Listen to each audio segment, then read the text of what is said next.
네, 정치권과 여론은 헌재의 최종 결정에 촉각을 곤두세우고 있습니다.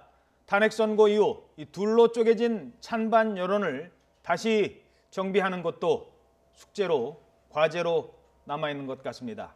지금부터 임방글 변호사 그리고 이동우 YTN 정치부 선임 기자와 관련 내용 짚어보도록 하겠습니다. 안녕하십니까? 안녕하세요. 네, 안녕하십니까? 자, 일단 선고 날짜가 10일 11시로 정해졌거든요. 이 11시로 정한 특별한 이유가 있습니까? 일단 그 주요 사건 같은 경우는 항상 오전에 주로 이제 선고를 하게 됩니다. 예. 그러니까 지난번에 이제 헌재에서 그 통합진보당 해산 결정할 때도 오전 10시에 했었고요. 예. 그러다 보니까 오전 10시에 할 가능성이 있습니다만 11시로 좀 1시간 정도 늦춘 것은 그날 오전에, 내일 오전에 아마 판결을 할 가능성이 높거든요. 그래서 예. 표결을 해서 누가 찬성하는지 반대하는지 하면 이제 최종적으로 결론이 나오지 않겠습니까? 그런 부분하고 이제 결정문을 완벽하게 다듬는 시간을 감안을 해서 10시가 아니고 오전 11시로 했을 것으로 보이고요. 예. 13일 날 하는 경우에는 이정미 그 재판관이 퇴임한 날 아니겠습니까? 그렇기 때문에 모양새가 그것보다는 10일이 나을 것으로 보이고, 그리고 또 이미 재판관들 사이에서 어느 정도 이제 마음의 결정을 했다고 봤기 때문에 그리고 그런 과정을 다 감안을 해서 내일 오전 11시로 이제 결정한 것으로 보입니다. 예. 자, 그러면 11시 이전에는 어떤 과정을 거쳐야 되는 거죠? 이제 헌법재판관들이 모여서 마지막으로 또 회의를 하죠. 네, 우선 그 선고일을 이틀 앞두고 선고일을 정했죠. 그러니까 우선 그 남은 이틀 동안 크게 그 결정된 그 마음의 변화는 크게 없을 것으로 우선 예상이 되는데 시간이 짧다 보니까 어허. 우선 그렇다고 해서 마음이 완전히 확고하게 정해졌다라고 또 단언할 수도 없습니다. 왜냐하면 판결이 남아있기 때문인데요. 그렇죠. 말씀하신 것처럼 오전 10시에 이제 마지막 평의가 열리고요. 그때 이제 그 판결을 할 겁니다. 자기의 표결. 그러니까 나는 이거는 탄핵 심판이 인용돼야 된다라든지 이것은 나는 반대한다라든지 이런 표결이 이루어질 것이고 그 표결에 따라서 미리 준비해 놓은 그 결론마다 미리 준비해 놓은 결정문을 채택하게 될 것이고요. 예. 거기에서 약간의 수정할 게 있다면 좀 수정하고 그 다음에 이제 선고를 하게 될 것으로 보입니다. 마음은 이미 확실히 재판관들마다 그 속마음이야 모르겠습니다만 지금쯤이면 정해졌다고 봐야 되나요? 네, 우선 심리가 굉장히 좀 오랫동안 충실하게 이루어졌다고 보고요. 예. 그동안 어느 정도 이제 심적으로 좀 생각한 게 있을 거고요. 또 수회에 걸쳐서 이제 재판관 회의 평의를 거치는 동안 서로 상대방은 그럼 어떻게 생각하나를 분명히 들었을 겁니다. 예. 그 과정에서 어느 정도 마음의 결정이 내려졌다고 보고요. 그렇기 때문에 짧은 기간 안에 선고일을 그 이틀의 기간만 남기고 선고일을 잡았다는 거는 어느 정도 재판관들이 마음으로 다 정한 게 있다라고 봐야겠죠. 예, 그렇군요. 자, 그렇다면 헌법재판소의 이 탄핵 심판 선고 좀 더 구체적으로 어떤 방식으로 내일 진행이 되는지 저희 취재 기자가 정리한 내용을 먼저 보시고 계속 대담 이어가도록 하겠습니다. 한현희 기자입니다. 헌법재판소는 지난달 27일 최종 변론을 마친 이후에도 휴일을 빼곤 매일 재판관 회의를 열어왔습니다. 재판관 8명이 회의에서 그동안 논의된 내용을 토대로 쟁점을 정리하고 결정문을 다듬어 온 겁니다.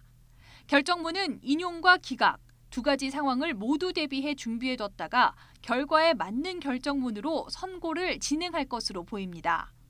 찬성과 반대가 극명하게 갈리는 만큼 결과가 미리 새어나갔을 때 미칠 수 있는 부작용을 고려한 조치입니다.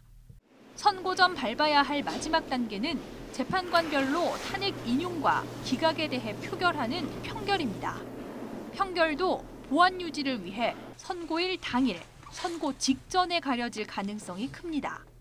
평결에서는 주심인 강일원 재판관이 먼저 의견을 내고 임명일자가 늦은 재판관부터 차례로 자신의 의견을 밝힙니다. 마지막으로 소장 권한대행인 이정미 재판관이 자신의 의견을 밝히면 최종 결론이 나오게 됩니다. 대통령 파면 여부가 결정되는 결정 선고는 이정미 권한대행이 사건 번호와 사건명을 이야기하면서 시작됩니다. 지난 2004년 노무현 대통령 탄핵 심판 당시나 지난 2014년 통진당 사건 때와 같은 절차로 진행된다면 이 권한대행이 탄핵소추 쟁점별로 결정에 이른 과정과 이유를 설명한 뒤 최종 결론인 주문을 읽을 것으로 보입니다. 이 모든 과정은 탄핵 심판의 중대성과 국민의 높은 관심을 고려해 생중계될 예정입니다.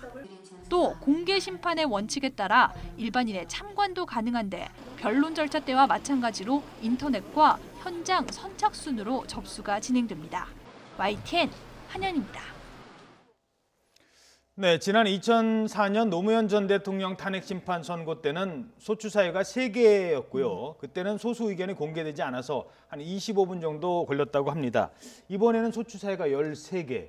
시간이 좀 더 걸릴 수 있을까요? 어떻게 보십니까? 당연히 뭐 더 많이 걸리겠죠. 그 당시에는 뭐 지금 말씀하신 것처럼 이제 탄핵 소추 사유가 3가지였고 이번엔 뭐 법률 위반이 8개, 헌법 위반이 뭐 5개, 그래서 13개나 되지 않습니까? 예. 그만큼 이제 쟁점도 많고 그리고 이 소추 내용도 이제 복잡하다는 것이기 때문에 예. 그 각각의 이제 쟁점에 대해서 이제 헌재 재판관들이 이제 그와 관련한 판단을 할 것이고 그 판단의 근거를 다 이제 낭독을 할 것이거든요. 예. 맨 마지막에 이제 그 이 결정이라고 할 수 있는 그 이제 주문을 갖다 이제 읽게 되는 거죠. 이제 파면을 할 것인지 아니면은 이 심판 청구를 기각을 할 것인지 예. 뭐 그에 대한 이제 최종 결정을 하게 되는데 이 과정을 봤을 때 지난번에는 25분이었지만 이번에는 뭐 제가 예상컨대는 1시간이 좀 넘어가지 않겠느냐 이렇게 예. 예상이 됩니다. 워낙 뭐 중차대한 사안이고 지금 예. 말씀하신 것처럼 사안도 많고 그리고 또 혹시 또 이 소수 의견이 있을 가능성이 있지 않습니까? 소수 의견을 또 이번에 또 밝혀야 되기 때문에 누가 소수 의견을 냈고 소수 의견을 낸 근거는 무엇인지 그런 부분에 대해서 일일이 다 밝혀야 됩니다. 그렇기 때문에 1시간을 넘어갈 가능성이 대단히 높다. 저는 그렇게 봅니다.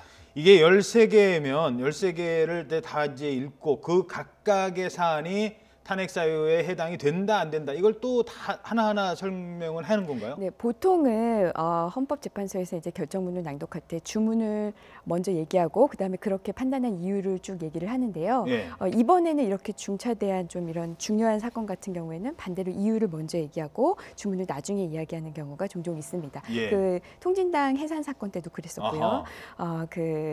그 노무현 전 대통령에 대한 탄핵 심판 때도 그랬거든요. 근데 이번에도 마찬가지로 13개 사유에 대해서 이유를 먼저 쭉 하나씩 이야기를 할 것입니다. 여기에 대해서 우리는 어떻게 판단했고 어떻게 판단해서 결론은 어떻다라고 나올 거고요. 또 말씀하신 대로 거기에 대한 반대 의견이 있다면 그 반대 의견을 개진한 재판관 중에서 가장 최선임인 재판관이 따로 또 낭독을 할 예정으로 보여서요.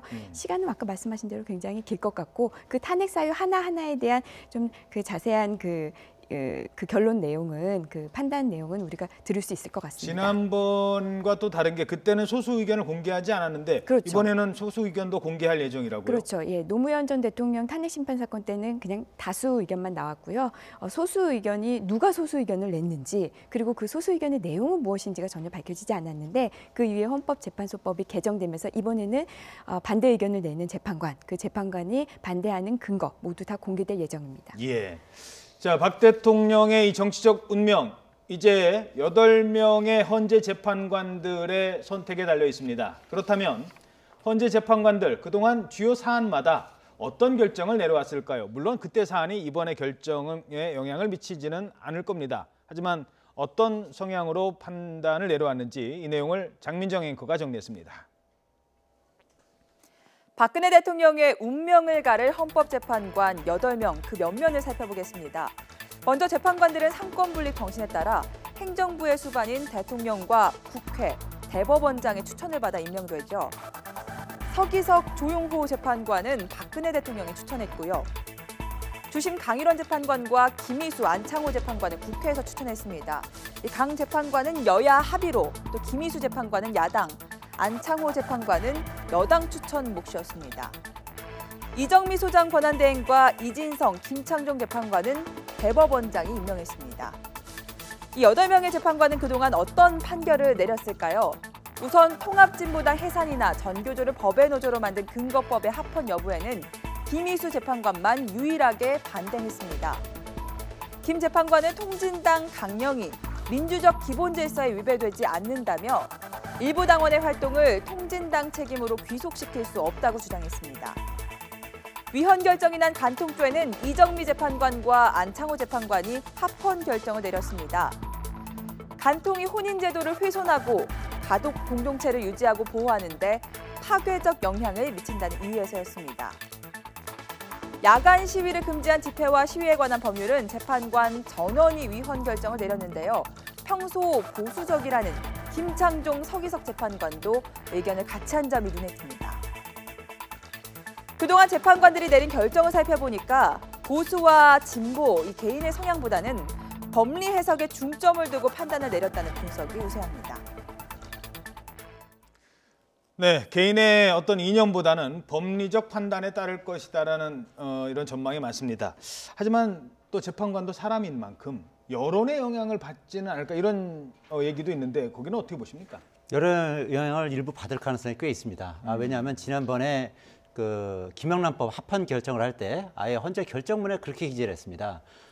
김영란법에 대한 그 찬성 여론이 높은 점을 고려했다라고 아하. 그렇게 분명히 결정문에 기재를 했기 때문에 예. 이번 이 탄핵 심판 과정에서도 이 탄핵에 대한 찬성과 반대 여론이 어떻게 되는지에 대한 나름대로의 어떤 그 생각을 좀 할 가능성이 있고요. 물론 이제 기본적으로는 어떤 법리적 판단 그리고 어떤 본인의 어떤 소신과 양심에 따라서 이제 결정할 가능성이 대단히 높습니다만 그러나 여론의 어떤 향배에도 일부는 영향을 미칠 가능성 배제할 수 없다. 저는 그렇게 판단합니다. 예. 결정을 내리는데 어떻게 보십니까? 변호사님은 여론의 영향을 좀 받을까요? 저는 그러니까 여론의 영향을 이제 뭐 사람이니까 당연히 뭐 지금 어떻게 매일 시위하고 있는 거 다 보지 않겠습니까? 근데 그게 결론에 영향을 줄 것 같지는 않고요. 그냥 이 사안에 사람들이 이만큼 관심을 갖고 있고 내가 이 사안을 판단하는 데 있어서 굉장히 무게감을 많이 느낀다 정도에 그칠 것으로 보이고요. 네. 지금 이 탄핵 심판은 헌법재판소법에 형사소송 절차를 그대로 그 법을 준용하도록 되어 있잖아요. 그러니까 우리가 보다시피 박근혜 대통령이 출석은 하지 않았지만 형사소송 진행한 것과 좀 유사하게 진행이 됐어요. 예. 그렇다면 재판관 입장에서도 이거는 철저하게 사실관계와 증거에 따른 사실관계 확정, 법리 이걸로 판단을 해야 이렇게 많은 사람들이 관심을 갖고 있는 이 재판에 나중에 그 어떤 이 재판이 제대로 됐는지 안 됐는지 예. 여기에 대한 그 판단에서 자유로울 수 있을 것 같습니다. 알겠습니다. 적어도 지금 헌법재판소 주변에서 뭐 각종 확성기 틀고 스피커 틀어대면서 찬성 반대 소리 지르고 있는데요. 그게 영향을 미치지는 않을 것 같다라는 생각은 듭니다. 물론 여론조사한 내용과는 조금 더 다른 내용이겠죠. 그 앞에서 얘기하는 거는 맞지 않을 것 같습니다. 중요한 건요. 지금 인용이 있고 기각이 있는데 각하 이거는 아예 뭐 얘기 안 돼 뭐 이런 겁니까? 세 가지의 어떤 경우의 수가 있다면서요? 각하라는 거는 이 재판의 어떤 그 형식적인 요건이 갖추어졌느냐 안 갖추어졌느냐를 판단하는 건데요. 예. 요건이 제대로 갖추어지지 않은 그 청구라면은 이 청구가 맞는지 안 맞는지를 판단조차 안 하겠다는 겁니다. 예. 그러니까 예를 들어 지금 그 대통령 그 대리인단 측에서 이야기하는 것은 헌법에 보면 헌법재판관은 9명으로 구성한다고 되어 있는데 8명이 심판하는 거는 이게 재판부가 제대로 구성도 안 돼 있는 거 아니냐. 뭐 이런 식으로 이 부분은 제가 잠깐 정정할게요. 예. 그것보다는 예. 이 탄핵 그 소추하는 그 절차상에 국회에서 그 절차상에 어떤 표결할 때 문제가 있잖아요. 표결 과정에 문제가 그렇죠. 있었다. 한꺼번에 다 일괄 투표한 그렇죠. 게 잘못이다. 뭐 이렇게 주장했죠. 네, 별개로 이 표결한 게 아니라 그냥 예. 뭉뚱그려서 한 게 이게 문제가 있는 거 아니냐 하면서 이거 문제가 있다라고 하면서 뭐 각하를 해야 한다 뭐 이런 식으로 이야기를 했는데요. 각하 의견이 나올 가능성은 크지 않을 거로 현재로서는. 보고요. 예, 그 각하 결론이 나려면은 이 최소한 5명 정도가 5인 이상의 각하 의견을 내야 되는데 그럴 가능성은 높지 않아 보입니다. 예, 알겠습니다.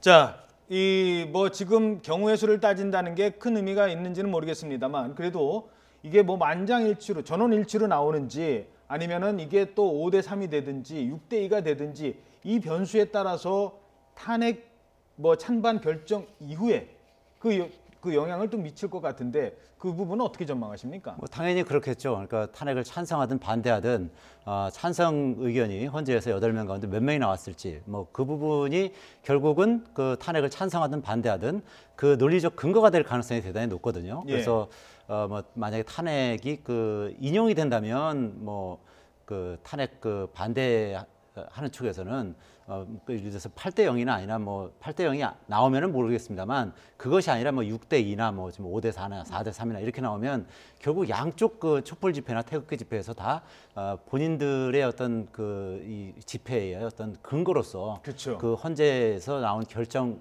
그 근거를 가지고 집회를 할 가능성이 대단히 높거든요. 그래서 어떻게 보면 이제 헌재에서는 가급적 8대 0으로 하려고 하는 뭐 그런 움직임도 있다는 얘기가 있습니다만 예. 어쨌든 뭐 몇 명이 그 찬성하든 반대라든 그런 부분은 두고두고 결국은 그 이 촛불 집회와 태극기 집회에 나름대로 어떤 논리적 근거로 작용할 가능성 뭐 배제할 수 없을 것 같습니다. 예. 자, 그래서 뭐 못 받아들인다, 다시 하자 이런 얘기가 나올 수도 있다는 얘기가 있어요. 다시 네. 하자 이게 이제 쉽게 말해서 재심이죠. 재심이잖아요. 탄핵 심판 재심 가능합니까?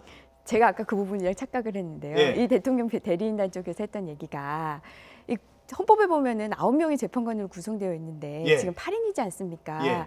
이거 재심 사유 아니냐?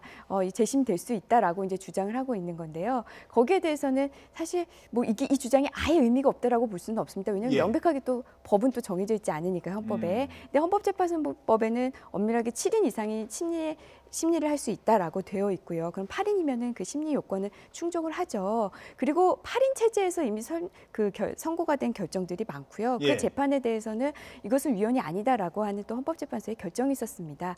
그렇기 때문에 이게 재심 사유가 되긴 좀 어려울 것 같고 만약에 이게 재심 사유가 된다고 치면 이게 만약에 인용 결정이 났는데 재심 사유도 된다라고 하면 인용 결정 나면은 60일 이내에 대통령을 뽑아야 되잖아요. 그런데 재심 사유에서 만약에 재심이 또 받아들여지면은 이게 극단적인 경우에 가면은 대통령이 2명 있는 상황이 될 수도 있는 또 이상한 상황이 됩니다. 예. 그래서 역시 그런저런 점을 모두 포함한다면 재심이 되기는 어려울 것 같습니다. 예. 그 결정이 나면 효력은 이제 즉각 이제 발효가 될 텐데 예를 들어서 뭐 기각이다. 그러면 대통령이 이제 업무에 복귀를 하면 되는 거죠. 근데 인용이 됐다. 이러면 어떻게 되는 겁니까? 대통령이 바로 청와대를 나가야 되는 건가요? 그렇죠. 기본적으로 이제 그와 관련한 규정은 따로 없습니다만 예. 어쨌든 그 대통령은 이제 즉시 파면이 되는 것이기 때문에 예. 이제 청와대에서 나와야 되는 이제 그런 상황에 직면하는 것이죠. 예. 그렇게 되면 이제 이 황교안 대통령 권한대행도 이제 그때부터는 권한대행이 아니라 이제 총리가 되는 것이고 왜냐하면 예. 이제 대통령이 이제 파면을 당한 상태이기 때문에요. 그렇죠. 그러니까 대통령은 그렇게 되면 이제 삼성동 사저로 가든지 아니면 뭐 제3의 어떤 장소로 옮기든지 예. 뭐 그런 작업에 돌입하고 그때는 경호와 곧바로 경비만 지원이 되는 그렇습니다. 이제 대통령으로서의 모든 이제 혜택과 예우는 못 받는 것이고 예외적으로 이제 경호와 경비만 이제 지원을 받을 수 있게 되는 거죠. 것입니다. 연금도 못 받는 거고. 그렇습니다. 예. 자, 그리고 만약에 이제 즉시 복귀가 되면 황교안 대통령 권한대행도 권한대행 자리를 놓고 다시 총리로 들어가고 원래 이제 대로 돌아가는 거죠. 예, 그렇죠. 예, 알겠습니다.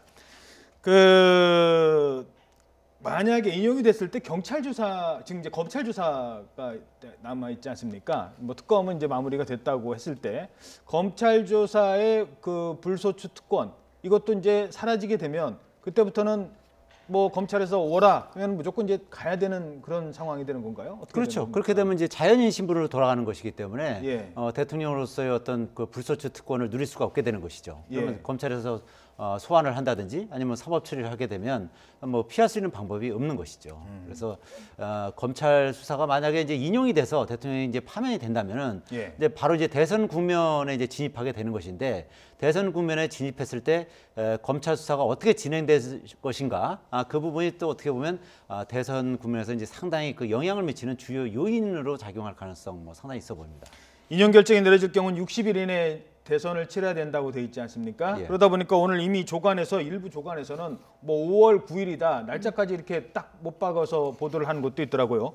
그래픽 함께 보시죠. 저 과정을 간단하게 좀 먼저 설명을 해주시겠습니까? 예, 60일 이내에 이제 대선을 치러야 되거든요. 인용이 예. 될 경우에는 그렇게 됐을 때 이제 5월 3일 또는 9일이 가능한데 3일은 이제 지금 화면을 보시다시피 석가탄신일입니다. 그래서 기본적으로 이제 휴일이기 때문에 불가한 거고요. 그다음에 이제 하게 되는 게 9일을 하게 되는 건데 일반적으로는 지금까지는 이제 관행적으로 수요일 날 우리 그 선거를 치러 왔습니다. 예. 그러나 이제 이번 같은 경우는 60일 이내에 치러야 되니까 이제 10일은 안 되는 거죠. 10일은 이제 60일이 지나가는 것이고 그래서 지금 선관위에서는 9일을 잠정적으로 만약에 그럴 경우에는 9일로 잠정적으로 대선일을 잡고서 지금 준비를 하고 있다고 합니다. 예. 우리 법에는 변호사님 지금 네. 보궐선거에 대한 규정이 어떻게 되어 있습니까? 우리 공직선거법에 보면 국회의원 등의 재보궐선거 요일은 수요일입니다. 그런데 대통령 보궐선거에 대해서는 요일이 규정되어 있지 않아요. 그렇군요. 그래서 이제 관행적으로 한 수요일 날 하지 않을까라고 하지만은 60일 이내에 대선을 치러야 되는 것까지 같이 고려를 하면은 5월 10일은 이미 5월 3일은 뭐 휴일이라서 뭐 안 된다는 얘기가 공휴일이라 안 된다는 얘기가 있고요. 5월 10일은 60일이 넘어가서 안 되고 그래서 제일 그나마 준비를 많이 할 수 있으면서 60일 규정을 지킬 수 있는 날인 5월 9일 얘기가 나오고 있는 거죠. 알겠습니다. 자, 헌재에서 어떤 결론이 내려지건 시간은 없습니다만 이건 꼭 짚고 넘어가야 될 것 같습니다. 우리 사회는 당분간 대혼란에 빠져들 것 같습니다. 정치권에서는 헌재 결정에 승복해야 한다 이런 얘기가 있습니다. 그 얘기 먼저 들어보시죠. 저희 자유한국당은 특정 결론을 당론으로 정하지 않고 대통령 탄핵 심판에 대해 절대 승복한다는 원칙을 누차 밝혀왔습니다. 이것은 우리 당으로서도 결코 정치적으로 쉬운 결정은 아닙니다. 더불어민주당은 어떤 선고가 내려지든 헌재의 결정을 존중할 것입니다. 그러나 국민의 80%가 바라는 상식적인 결정이 이루어지리라 믿습니다. 공공연히 헌재 불복을 외치는 자유한국당의 일부 의원들 또 박근혜 대통령의 극렬 추종자들의 어떠한 준동도 더 이상 용납되어서는 안 될 것입니다. 헌재의 판단보다 상위에 존재하는 법적 기구는 없습니다.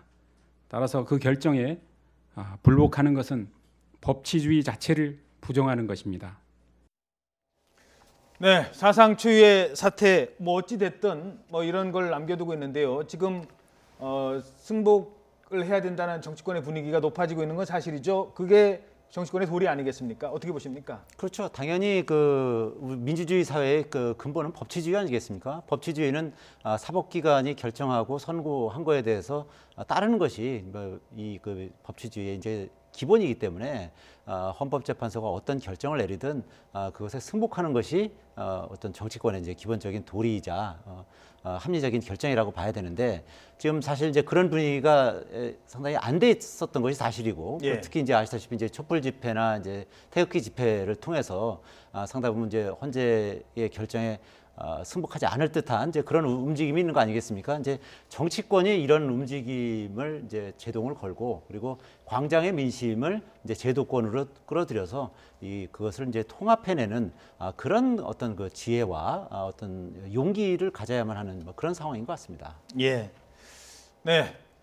탄핵 심판 운명의 시계는 이미 돌아가고 있습니다. 어떤 결정이 내려지건 이제 차분하게 지켜보고 그 이유를 보다 신중하게 생각해보는 시간을 가질 때가 아닌가 이렇게 판단해봤습니다. 임방글 변호사 그리고 이동우 정치부 선임기자였습니다. 두 분 고맙습니다.